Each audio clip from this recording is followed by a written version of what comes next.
Jin se encontrava muito ferido após receber um ataque de um dragão, e nesse momento que ele olhou para frente, já tinham 2 golpes vindo em sua direção, e ele não teve outra escolha senão quebrar o colar que a sua irmã tinha dado a ele. Ele então uniu todas suas forças naquele momento e quebrou rapidamente aquele colar, fazendo então com que imediatamente a sua irmã fosse teletransportada para sua frente.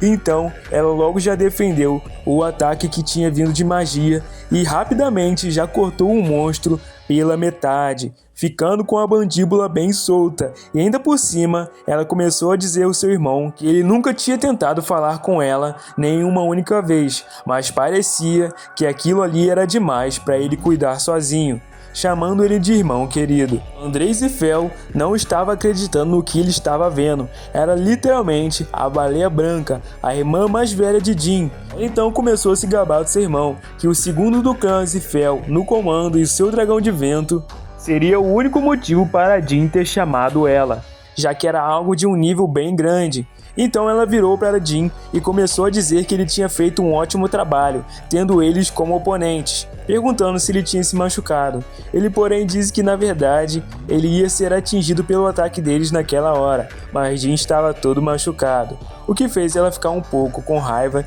e segurar até mesmo a espada com mais força, perguntando a Andrei se ele pretendia ficar calado, e a tensão então começou a ficar no ar, dizendo que ela achava que ele diria pelo menos como começou aquela confusão com o seu irmão.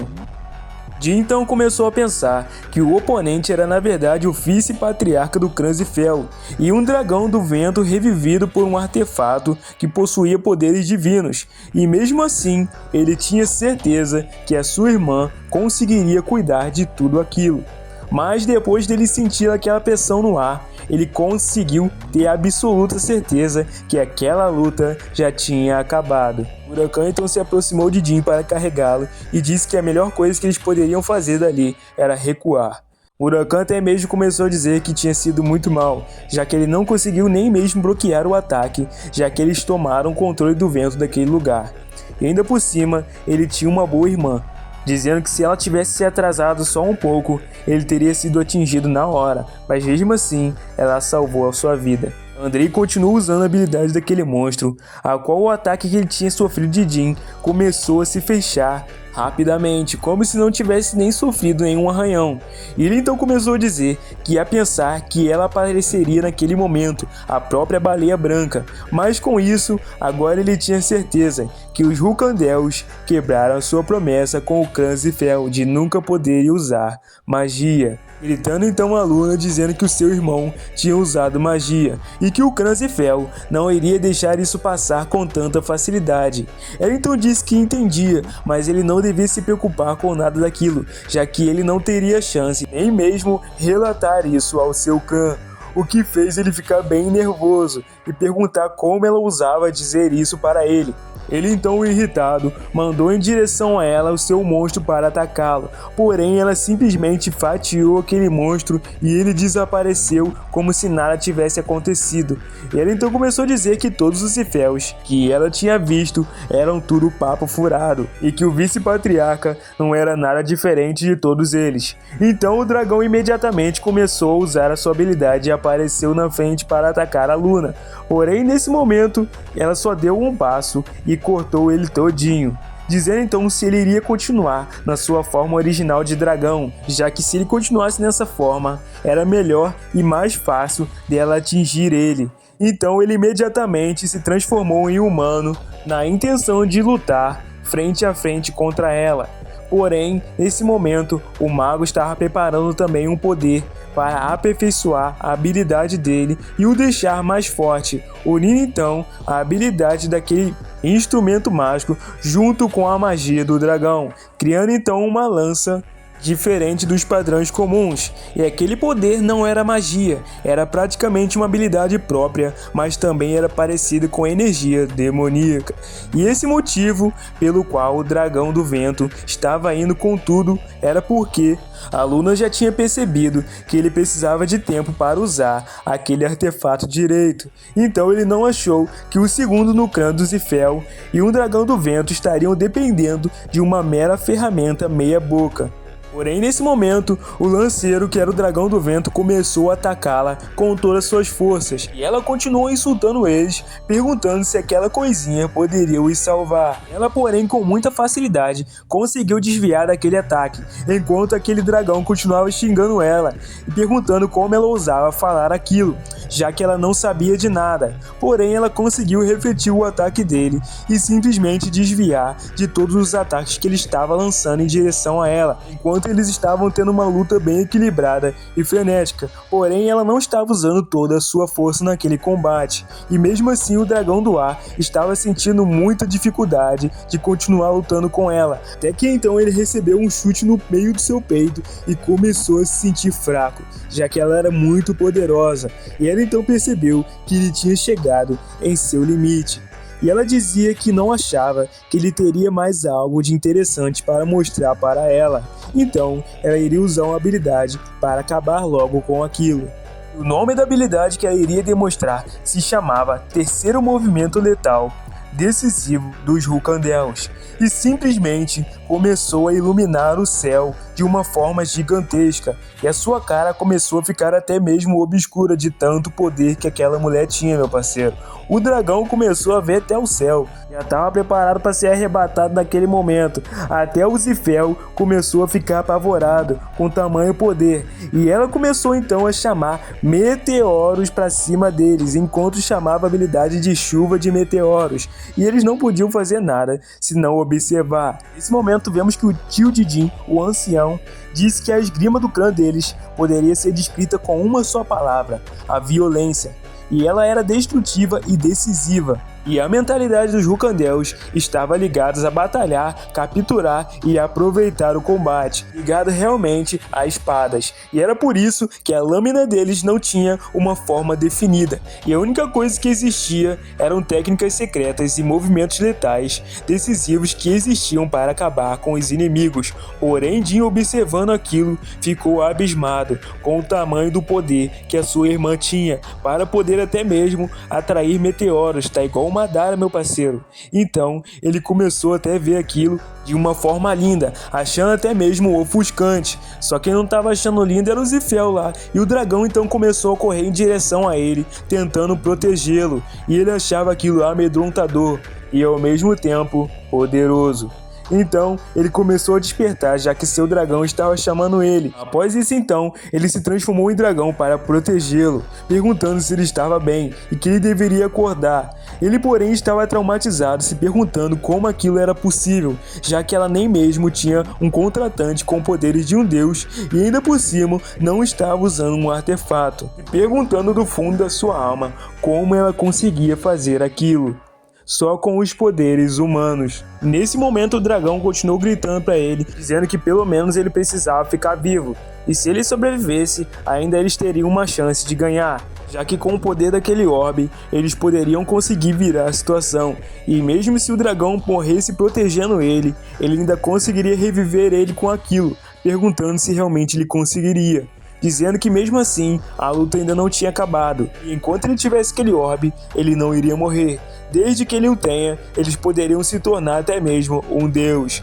caindo então um ataque avassalador e destruindo o dragão. Vemos então que Luna se aproxima para ver o que tinha sobrado do dragão, ou deles, mas não tinha sobrado quase nada, simplesmente uma garra depois de ter recebido o ataque final dela. E ainda assim, Luna diz que ainda estava muito longe de alcançar o nível do seu pai.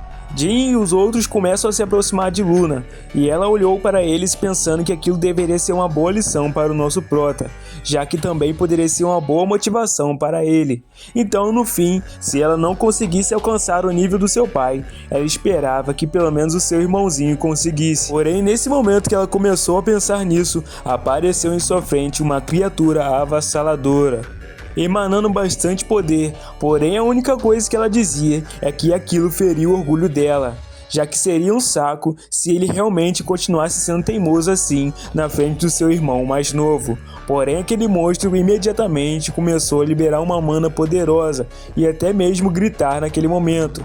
Murakami só disse que eles tinham que sair dali e tinha certeza que os Ifels agora estavam usando contratantes para fazer o Orben da origem. E era uma arma que os deuses criaram para manter os outros sob controle, mas felizmente parece que ainda não está no nível mais poderoso, sendo então uma ferramenta que ainda não alcançou seu ápice. E mesmo assim não mudava o fato de que aquilo era muito perigoso. Sem nem mesmo avisar, o Jin já se transformou em dragão e colocou ele em sua mão, dizendo que eles deveriam ir embora dali o mais rápido possível. Mas Jin queria lutar junto com ela.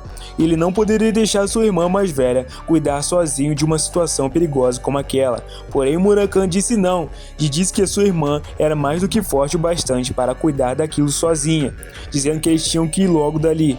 Porém, Jin começou a sentir uma raiva interior, já que ele tinha feito mesmo assim o contrato com Soul Rest e conhecido Murakami, e depois tinha até mesmo regressado após morrer, e por ter começado sua jornada com sorte e habilidades incríveis, mas ele estava olhando para si mesmo e não conseguia nem mesmo ajudar sua irmã em uma batalha.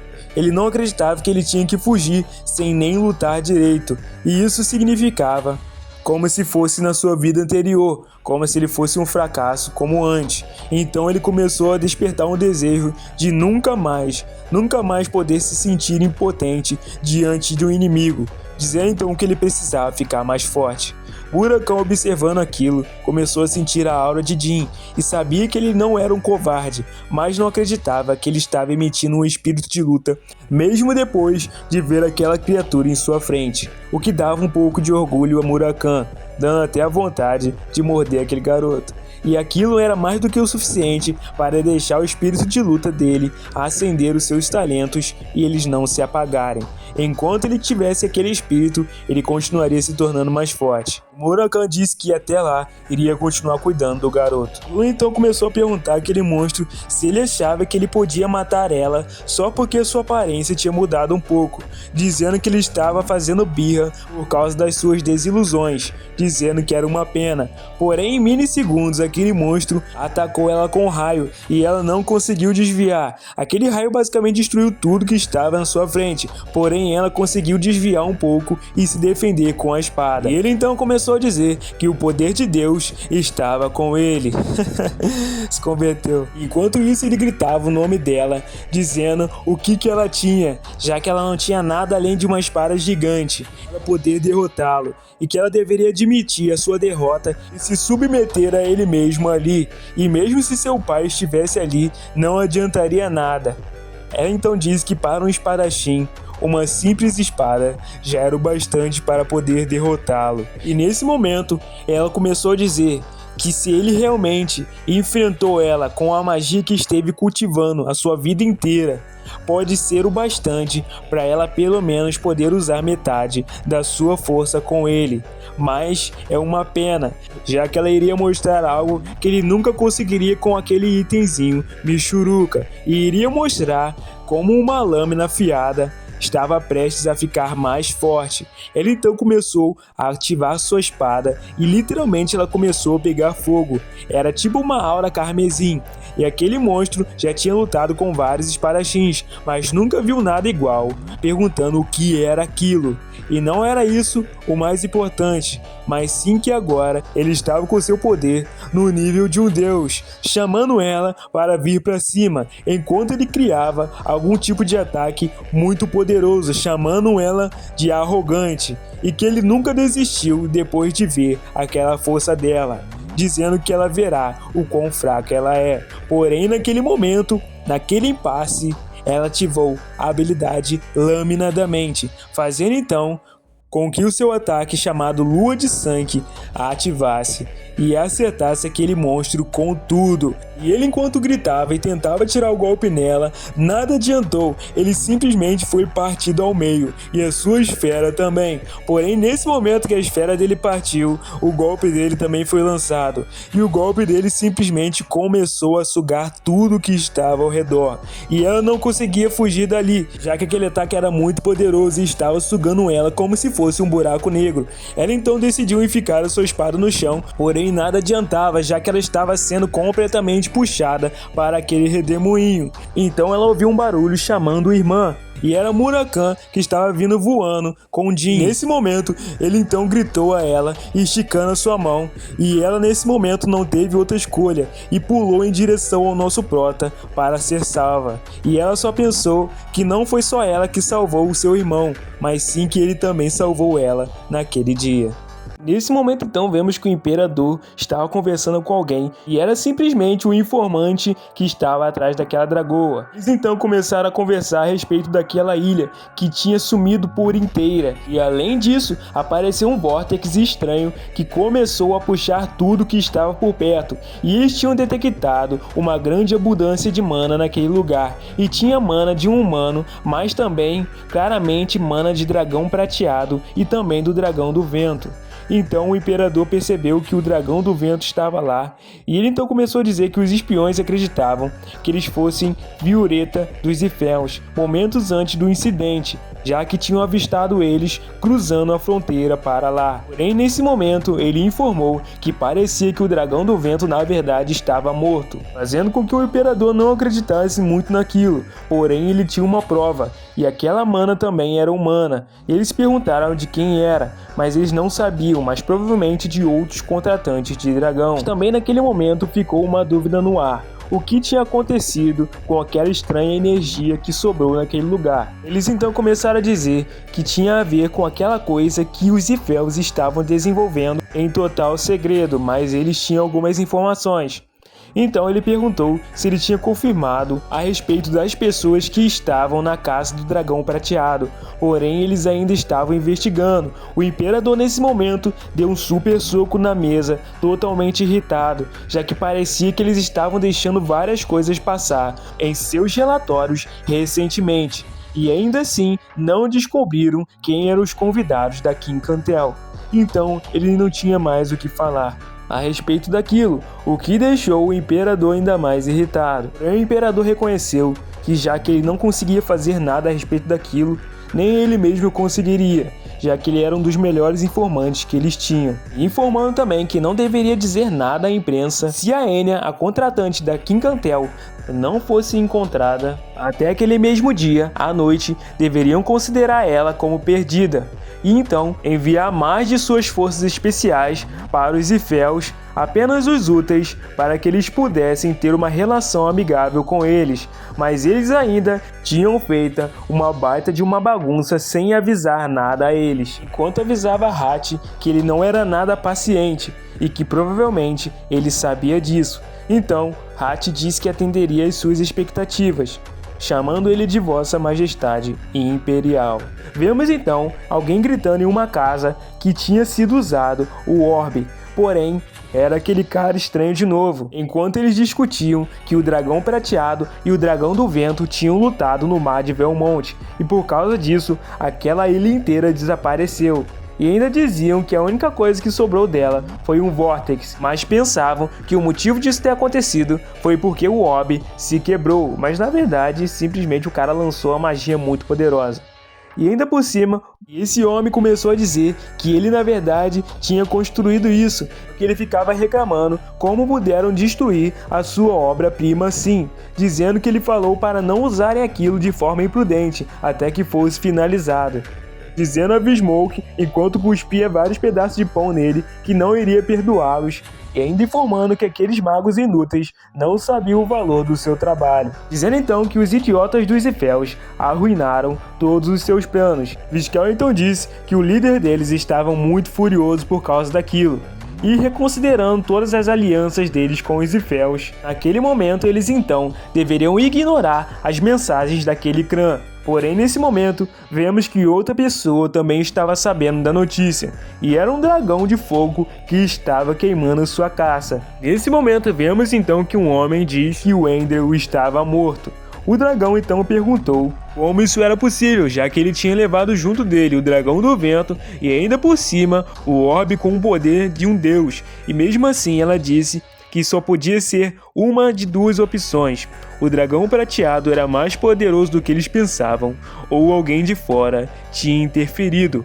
O dragão então perguntou quem, se lembrando que poderia ser o dragão das sombras que tinha matado o gigante do cemitério em Quizelo. Porém, esse homem pensou que provavelmente poderia ser a Misha, já que tudo faria sentido se fosse ela, já que ela também não teria medo do orbe. Porém, eles não sabiam de nada que era Murakan. E essa Misha que tinha sido citado era na verdade a irmã dele. Ele então perguntou a Khadun se aquele dragão poderia ser encontrado. Porém, ele disse que isso era impossível, já que se um dragão negro decidisse se esconder, ninguém poderia o encontrar. Porém, Khadun começou a dizer que ele deveria parar de chorar. E enfim, era uma pena eles terem perdido aquele orbe poderoso. Khadun então perguntou se ele não estava triste com seu irmão que tinha morrido, e ele informou que claro que estava, mas ele sabia que isso aconteceria um dia, e ele ficou bem surpreso quando ele visitou o banquete de Sairon sem falar com ele.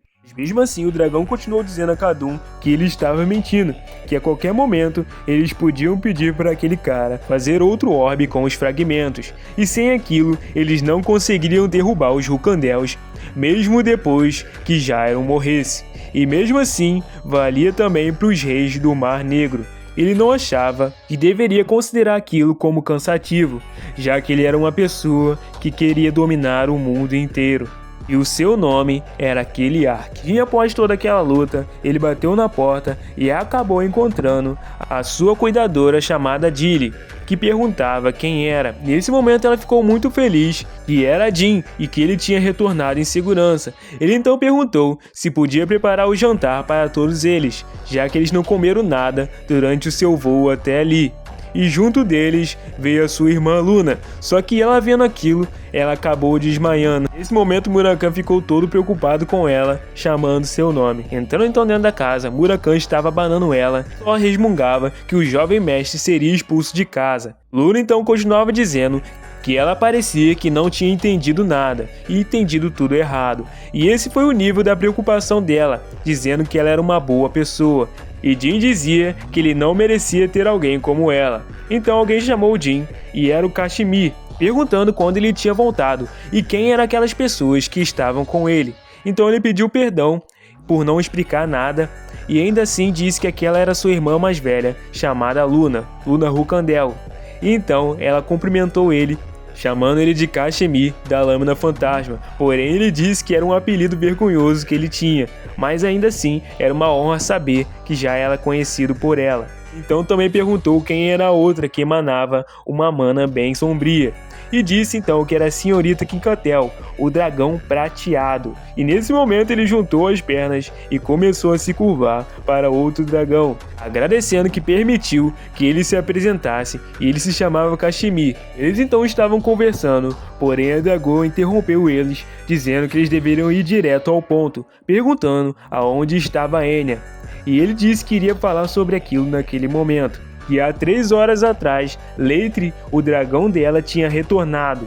Então Jin achou estranho que no mesmo dia ele tinha voltado, informando que o dragão estava com a sua filha agora. Mas tinha algo de estranho. Leitri não se lembrava de nada depois de ter desaparecido, já que tinham comentado sobre o sequestro que tinha acontecido com ela, porém ela não se lembrava de nada. Eles acharam aquilo como impossível. E a Leitri disse que só se lembrava de quando o Violeta, o dragão do vento, falou que iria ensinar magia dracônica e mais nada. Sem saber de nada do que aconteceu após aquilo, Kashmir então disse que ela parecia estar muito bem para alguém que foi supostamente ameaçado pelo Kanzifel. Talvez eles pudessem não ter sequestrado ela, porém Kinkantel disse que não tinha como isso ser verdade, já que tinham confessado isso bem na sua frente. E também Murakan começou a dizer que, na verdade, eles estavam se livrando de todas as evidências, já que eles estavam apagando todos os vínculos relacionados ao orbe que eles perderam, e também as memórias de Leitri, que tinham ligação com aquilo. E especialmente os Zifels, quando algo dá errado, eles só precisam apagar a memória das pessoas. Porém, Kashmir não sabia o que era aquele orbe, e Jin explicou a ele que era um artefato que eles carregavam, e explicava com detalhes mais tarde.